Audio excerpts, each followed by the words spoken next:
what you're looking for. It's me, the LP. It's a style.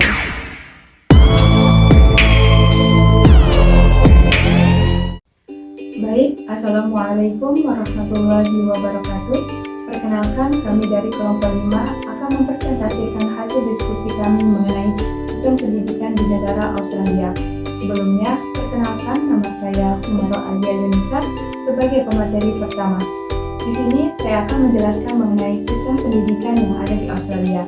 Jadi, pendidikan di Australia tidak dipegang langsung oleh pemerintah pusat, tetapi diserahkan kepada negara bagian atau teritorinya. Jadi, di setiap negara bagian memiliki hak untuk menyelenggarakan pendidikan dengan cara berbeda-beda. Hal ini sesuai dengan konstitusi Australia, yang dimana pendidikan merupakan tanggung jawab di setiap negara bagian. Di setiap negara bagian di Australia juga memiliki hukum dan peraturan-peraturan yang berbeda-beda dari segi kurikulum, akreditasi prodi, ujian untuk siswa, dan penghargaan bagi siswanya. Hal ini sangat tergantung pada peraturan yang ada di negara bagiannya sendiri. Kemudian, pada setiap negara bagian, seorang menteri pendidikan dengan sebuah departemen pendidikan melaksanakan pendidikan dasar dan menengah, dan ada kalanya juga pendidikan prasekolah, sehingga masing-masing negara bagian dan wilayah daerahkan mempunyai otoritas sendiri dalam pelaksanaan pendidikannya.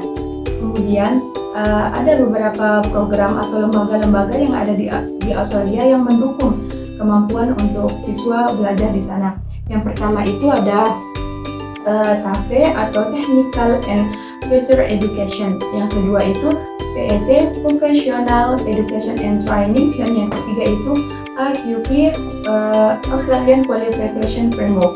Ketiga lembaga atau program-program yang dijalankan di Australia ini sangat membantu siswa atau siswa yang ada di sana dalam hal menunjang kemampuannya. Jadi ketiga lembaga ini menyediakan pelatihan untuk siswa dalam dunia pekerjaan nanti setelah lulus kuliah. Jadi pendidikan di sana itu sangat memperhatikan kemampuan yang ada dalam diri seseorang atau dalam diri siswa tersebut. Kemudian di Australia ada beberapa tingkatan pendidikannya. Yang pertama itu taman kanak-kanak atau preschool yang dimulai dari rentang usia 4 tahun sampai 6 tahun.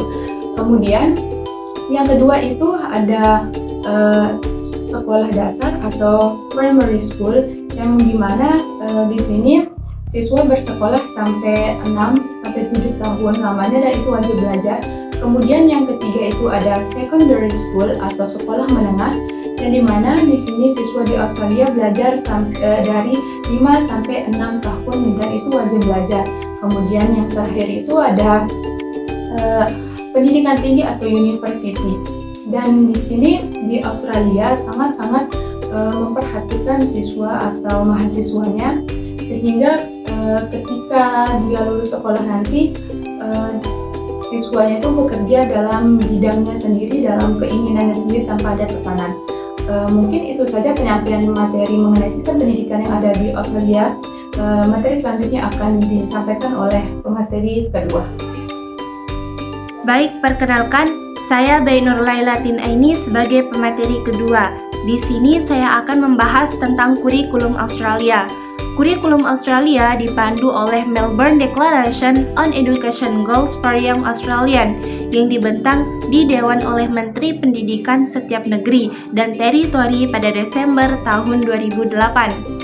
Deklarasi Melbourne tersebut menekankan pada pentingnya pengetahuan, pemahaman dan keterampilan, kemampuan umum dan kurikulum sebagai dasar untuk kurikulum yang dirancang untuk mendukung pembelajaran pada abad ke-21 ini. Ada 2 tujuan yang dirumuskan oleh Melbourne tersebut. Yang pertama yaitu mengembangkan kesetaraan dan keunggulan generasi muda Australia. Yang kedua, seluruh generasi muda Australia menjadi pembelajaran yang sukses, individu yang percaya diri dan kreatif, dan menjadi warga negara yang aktif dan inspiratif. Melbourne Declaration itu merupakan rumusan yang dihasilkan oleh semua menteri pendidikan di Australia, baik dari pemerintah federal maupun pemerintah negara bagian. Segala hal yang telah dirumuskan melalui Melbourne Declaration tersebut kemudian diadopsi ke dalam Australian Education ACT tahun 2013, yang di dalamnya menyatakan bahwa semua siswa di semua sekolah berhak atas pendidikan yang sangat baik, yang memungkinkan setiap siswa untuk mencapai potensi sepenuhnya, sehingga ia bisa sukses mencapai aspirasinya dan memberikan kontribusi kepada masyarakat di masa sekarang maupun di masa yang akan datang. Kemudian ada Australian Curriculum. Australian Curriculum menekankan pada pengembangan keterampilan generik yang meliputi literasi atau kemampuan membaca dan menulis, numerasi, kemampuan matematika, ICT literation atau kemampuan teknologi, informasi, dan komunikasi, serta keterampilan berpikir kritis dan kreatif. Kurikulum ini juga memperhatikan aspek keberagaman budaya dan sosial masyarakat Australia.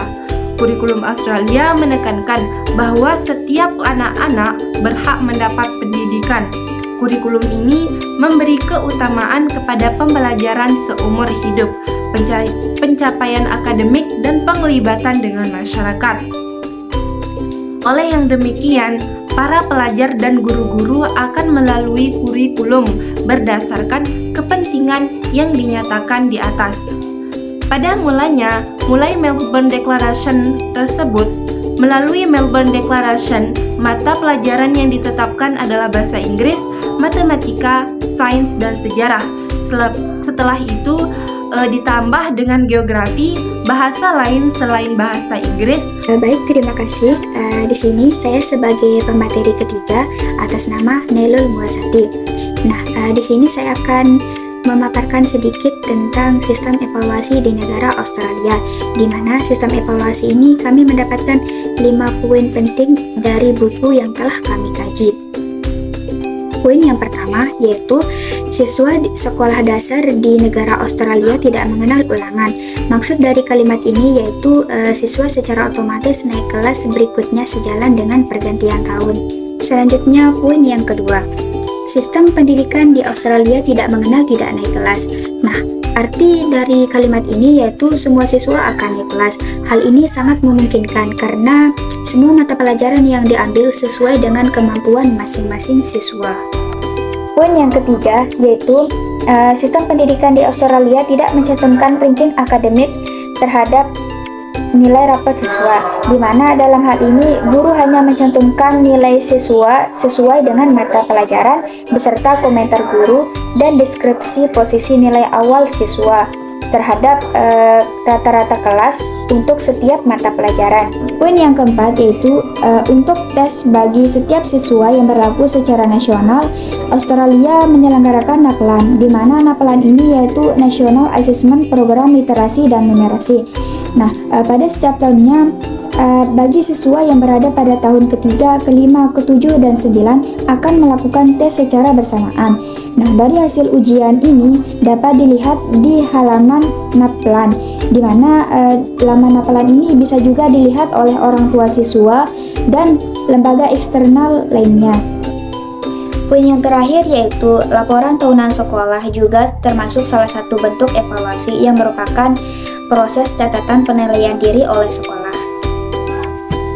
di mana laporan ini dilakukan secara tahunan dan merupakan bagian dari siklus berkelanjutan perencanaan dan evaluasi sekolah. Mungkin hanya ini yang dapat saya paparkan, selanjutnya akan dilanjutkan oleh pemateri selanjutnya. Melanjutkan materi tentang kualifikasi guru. Yang pertama, guru prasekolah, pendidikan dasar, dan guru sekolah menengah.